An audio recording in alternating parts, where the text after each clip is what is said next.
wake up in the morning with a feeling in my head. Hi, I'm Michael Ho. I'm a student at Pensacola High School. I'm currently in the IB program, and I am working on 4 garden beds, 2 soil and 2 hydroponic. Spinning to the parallel places that I know. None of them appeal to me now, but they show their shine on the bottom line, where the ghosts never go. In my opinion, I think volunteering is basically the best thing you can do in a community, because you're reaching out to those who are less fortunate. And it gives you a great feeling because you're helping these people. And working with others while you're volunteering also helps in that aspect, because you're starting to learn about how people react to what you do. I'm Dr. David Mills. I'm a full-time volunteer at Escambia County's Extension Service.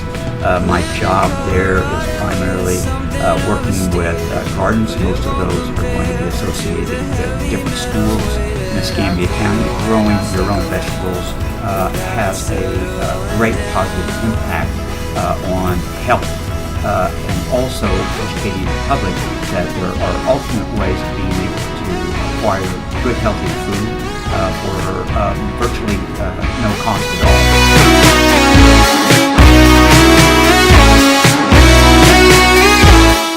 Well, certainly there's a great deal, in my own case, there's a great deal of personal satisfaction in knowing that the time that I spent in both education and helping construct gardens throughout our county, there's a great deal of personal satisfaction there, and just knowing that people now know what healthy eating is.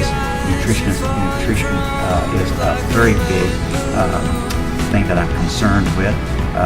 You have the option, if you grow your own vegetables, to know what goes into it, and you will also might be able to use alternate ways of, say, for instance, avoiding some of the more toxic pesticides that would be used in commercial agriculture. And so you can avoid all those things and have very healthy food at a low cost that is very nutritious and that is basically free of unwanted chemicals. Basically, anyone who helped create the garden itself in the process, well, they can apply these skills to pretty much anywhere. For example, since we were constructing the bed frames for the garden, you can basically apply that to a domestic setting, like at home, if you're going to make a project, or basically if you're going to make your own garden, or you need to rebuild walls or anything, a tree house.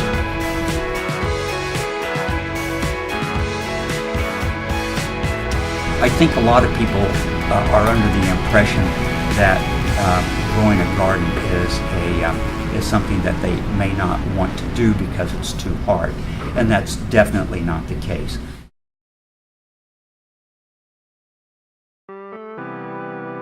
So I'm Marilee Sartain, and I'm the science teacher that wrote the grant to get the Education in the Classroom grant for a garden in our school.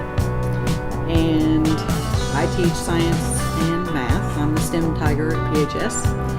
And the reason I applied for the grant to get the garden here at school was so that we could use some more fun, hands-on ways to help the kids with their science and math and engage them in the project. So we've got my chemistry students that are going to be learning and taking pH measurements in the hydroponic beds. And I have my integrated science class that's going to be going out and taking measurements of the plants as they grow and graphing that information and putting it into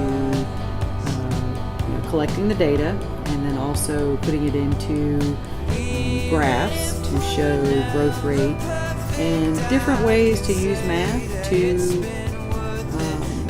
see how you can use math while you do science, and also just to get kids excited about potentially starting their own gardens at home.